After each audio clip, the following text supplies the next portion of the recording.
শুধু দর্শক মণ্ডলী আসসালামু আলাইকুম। আশা করি সবাই ভালো আছেন। আপনাদের মাঝে নতুন চমক নিয়ে এসেছি, একটি টক শোর আয়োজন করেছি। সেই টক শোতে আমাদের সেই একজন বিশেষ অতিথি আপনাদের মাঝে কিছুক্ষণের মধ্যেই হাজির হবে। আশা করি আপনারা অপেক্ষায় থাকুন। যে বিষয় নিয়ে কথা বলবো সেটা হলো বাংলাদেশের যে পরিস্থিতি, একজনের পর একজন খুন হচ্ছে, বিশেষ করে আমাদের দেশে যে একজন মেজর মারা গেল একজন পুলিশের গুলিতে, সে বিষয় নিয়ে আমরা আলাপ আলোচনা করব। আশা করি আমাদের সাথে থাকবেন। সেই দর্শক মনে চলুন আমরা সেই আমাদের সেই অতিথির সাথে আপনাদের পরিচয় করে দিই। চলুন, কেমন আছেন? আলহামদুলিল্লাহ ভালো আছি। অভিনন্দন আপনাকে আমাদের এই বিশেষ একটি টক শো আয়োজনে আপনার ইম্পর্টেন্ট সময় আমাদেরকে দেওয়ার জন্য অসংখ্য ধন্যবাদ। আমরা জানি যে আপনি সবসময় বিজি থাকেন, তারপরেও যে আমাদের যে একটি সময় আপনি দিয়েছেন, হয়তো আপনার যে আমাদের গ্রুপে যে জয়েন করলেন, অর্থাৎ টক শো যে আয়োজনের মধ্যে যে আপনার আমাদের সাড়া দিয়েছেন, সেই টক শোতে আপনার কেমন লাগতেছে এই প্রোগ্রামটি? এই প্রোগ্রামে এসে আমার ভালোই লাগছে, কারণ আপনার প্রোগ্রামে এসে আপনার মতো আপনার এই জঘন্যতম এই প্রোগ্রামে এসে আমার খুবই ভালো লাগছে। কারণ আপনার যে আমার যে একটু সময় করে দিলেন এই দর্শকের উদ্দেশ্যে কথা বলতে, কিন্তু সেটা আমার আসলে খুবই ভালো লাগে। বাংলাদেশে যে একটি হত্যাকাণ্ড ঘটেছে সেটা হয়তো সবাই জানে, কিন্তু আপনিও জানেন, কিন্তু সেই হত্যাকাণ্ডটা কি জন্য ঘটলো, কি এর আসলে এই হত্যাকাণ্ডটা আপনি কিভাবে দেখেন? এটা কিন্তু আসলে মেজর হত্যা যে একটু হত্যাকাণ্ড ঘটেছে আমাদের সেই পুলিশ, কিন্তু আসলে এটা সম্ভবত কোনো ষড়যন্ত্র শিকারের কারণে কিন্তু এই সম্ভবত এই মেজরকে তার জীবন দিতে হলো। কারণ হলো যে এমন একটি যদি কোনো সে কিন্তু গিয়েছিল একটা করার জন্য, আপনার শুটিং করার জন্য, যাতে তার ইউটিউব চ্যানেলটা একটু গেইন করা যায়। কিন্তু গেইন করা তো দূরের কথা, যখন তিনি এইভাবে গিয়েছিলেন, যখন তাকে চেকপোস্টে একটি পুলিশ তাকে থামিয়ে তারপর তাকে চেক করার জন্য প্রস্তুতি নিচ্ছিল, এমন সময় হঠাৎ করে সে গাড়ি থেকে বের হওয়ার পরে পুলিশ যখন তাকে বললো যে হাত তুলতে, কিন্তু তখনও কিন্তু সেই মেজর কিন্তু হাতও তুলেছে। সেটা হয়তো আপনারা সবাই এই খবরে দেখছেন। তবে আরেকটি বিষয়, দুঃখজনক ব্যাপার, যখন তিনি একটি নরম সুরে বলেছিলেন যে দেখো বাবা, যে তার ব্যাকগ্রাউন্ডে খোঁজ নিতে, যাতে সে আসলে কোনো সন্ত্রাসী নাকি কোনো কিছু ভাবে, কারণ হয়তো পুলিশ তাকে সন্ত্রাসী ভেবেই এইভাবে আটক করেছিল সম্ভবত। কিন্তু তিনি আসলে এই উত্তরটা ভালোভাবেই দিয়েছিলেন, কিন্তু পুলিশের উচিত ছিল যে তাকে একটু সময় দেওয়ার জন্য তার সাথে কথা বলে যদি একটু পর্যায়ে যে আসলে যদি সে সন্ত্রাসী বা কোনো কিছু হয়ে থাকে, তবে সেটা আসলে জাস্টিফাই করার দরকার। কিন্তু জাস্টিফাই না করে পুলিশ যেভাবে তার বুকে গুলি চালালো তিনটা, কিন্তু এটা আসলে খুব দুঃখজনক ব্যাপার। কারণ যদি সেভাবে যদি গুলি চালালো একজন সন্ত্রাসীর বুকেও, কিন্তু এভাবে গুলি চালানো উচিত না। কারণ এনকাউন্টার যদি করতে থাকে, এনকাউন্টার মানুষ করে কখন? যখন তিনি খুবই সে অপরপক্ষ যদি এমন ভাবে সে পুলিশের উপরে অ্যাটাক করে, তার কিন্তু আত্মরক্ষার জন্য গুলি করা এটা স্বাভাবিক ব্যাপার।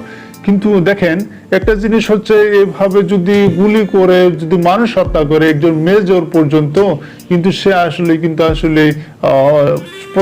আমাদের প্রধানমন্ত্রী শেখ হাসিনারও কিন্তু একজন স্পেশাল ফোর্স হিসাবে নিয়োজিত ছিল।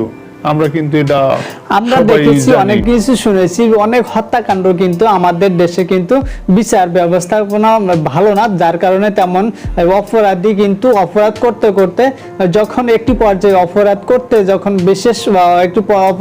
করতে কিন্তু সে একটা পেশাদারি হয়ে যায়। কিন্তু সেই পেশাদারের কারণে কিন্তু অপরাধ আমাদের দেশে বেড়েই চলেছে। তবে সে এই অপরাধটা যে করেছে, যে একজন মেজর, সাবেক মেজর, মেজর, সে ছিল আমাদের প্রধানমন্ত্রীর স্পেশাল সিকিউরিটি ফোর্স হিসাবে তিনি নিয়োজিত ছিলেন। কিন্তু আপনি কিভাবে দেখেন যে এই হত্যাকাণ্ডে কি তিনি বিচার পাবেন, নাকি আপনার মতামতটা কি? দেখেন, একটা জিনিস হচ্ছে এই হত্যাকাণ্ডের বিচার তার পরিবার কিন্তু খুবই চেষ্টা করবে যাতে এই বিচারটা তারা পায়, কিন্তু লাভ কি? লাভ নাই তো। কারণ হলো যে আপনার বলেন যে অফিস আদালত, যে পুলিশই যে খুন করেছে, কিন্তু সে কিন্তু তার যদি হাত যদি নাই থাকতো, কিন্তু তিনি এত বড় একজন মেজরকে খুন করতে পারে না। কিন্তু সম্ভবত তার উপরে তার বড় একটু হাত রয়েছে, যার কারণে কিন্তু এই হত্যাকাণ্ডটা ঘটিয়েছেন। কিন্তু আমাদের দেশে আরেকটা জিনিস হচ্ছে, লক্ষ্য করেন একটু জিনিস, বিচার ব্যবস্থায় কিন্তু আমাদের দেশে তেমন নাই বললেই ধরা চলে। কারণ হলো যে একজন মানুষ অপরাধ যদি করে, যদি করতে করতে কিন্তু সে একটা ভালো অপরাধী হয়ে পড়ে, তখন তারপরে কিন্তু বিচার না হওয়ার কারণে কিন্তু সে পরবর্তীতে কিন্তু আর একটু অপরাধ করার জন্য সে প্রস্তুতি অলরেডি নিয়ে নেয়। কারণ হলো সে জানে যে যদি অপরাধ করে থাকে কিন্তু এটা স্বাভাবিক ব্যাপার। কারণ অপরাধী তো মনে করেন যে যদি সে বিচার না পায়, তবে তো তার কি বলবো, আর এটা তো আসলে স্বাভাবিক ব্যাপার। আপনার যদি একটু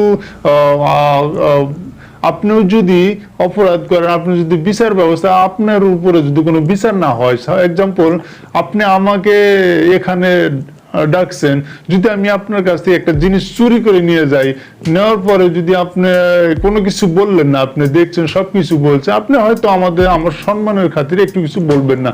কিন্তু যখন আসলে প্রফেশনাল ভাবে একটা জিনিস চুরি করে, যে তার যদি বিচার ব্যবস্থা না, সে চুরি করতে পরবর্তীতে বাধ্য, কারণ সে জানে তার মনটা মনে করেন যে একবার কিন্তু সেই সাহসটা কিন্তু ভেঙে গেছে। কিন্তু একটা আমরা কিন্তু সবাই খবর দেখেছি এবং শুনেছি যে তারা এখন কিন্তু তার এই হত্যাকাণ্ড কিভাবে ঘটলো, এর পিছনে কোনো ষড়যন্ত্র আছে কিনা, তার বিষয় নিয়ে কিন্তু আসলে আমাদের যে সেনাবাহিনী কিন্তু সে আমাদের দেশে একটা কিন্তু তদন্ত কমিটি কিন্তু গঠন করা হয়েছে।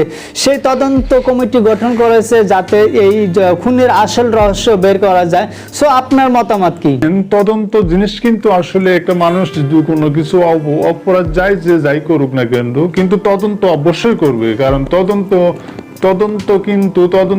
এটা কিন্তু কত দূর পর্যন্ত থাকবে এটা কিন্তু আমাদের সবার জানা। তবে তদন্ত জিনিসটা যদি সে তদন্ত করে আসল রহস্য যদি বাইর করতে পারে এই খুনের, তবে ভালো। তবে আমরা আশা করব যাতে এই তদন্ত করে যাতে তার উপযুক্ত শাস্তি হয়, আমরা এটাই আশা করব। দর্শক মন্ডলী, আমাদের দেশে কিন্তু আসলে বিচার ব্যবস্থা তেমন কিছু নাই, যার কারণে কিন্তু তেমন কিন্তু অপরাধী কিন্তু দিন দিন বেড়েই চলেছে, কারণ বিচার ব্যবস্থা ভালোভাবে না থাকার কারণে।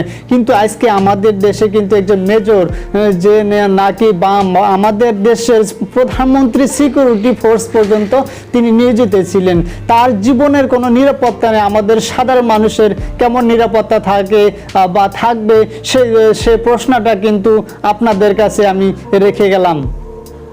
আবার ফিরবো অনেক দর্শকের মতামত যে এখানে কিন্তু একটা ষড়যন্ত্র চলছে, কিন্তু এই ষড়যন্ত্র পিছনে উপর মহলের কারো কিছু হাত থাকতে পারে। সে বিষয়টা কিন্তু আমাদের দেশের জনগণ কিন্তু ম্যাক্সিমাম জনগণটি কিন্তু তারা মতামত পেশ করেছেন। তারা আপনার মতামত কি, যে এর খুনের পিছনে কি উপর মহলের কোনো হাত রয়েছে, নাকি এর পিছনে কোনো ষড়যন্ত্র রয়েছে?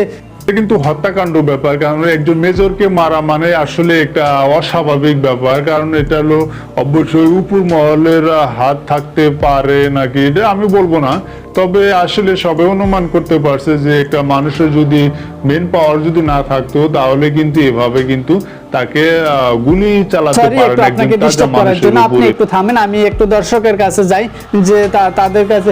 সেই দর্শক মন্ডলী, আপনারা জানেন যে আমাদের দেশে কিন্তু আসলে বিচার ব্যবস্থা কিন্তু তেমন একটি ভালো না, যার কারণে কিন্তু অপরাধটা বেড়েই চলেছে। তবে এই খুনি যে একজন এসআই যে অর্থাৎ মেজরকে যেভাবে খুন করলো, কিন্তু এটা আসলে দুঃখজনক ব্যাপার। কিন্তু তার পরিবার কিন্তু মেনে নিবে নাকি, এটা কিন্তু আমাদের তার তার পরিবারের মধ্যে যে একটি অশান্তি সৃষ্টি করলো বা শোকের মাতম বয়ে দিল সেই পুলিশ লিয়াকত আলী, কিন্তু আসলে এটা কিন্তু বিশাল দুঃখজনক ব্যাপার।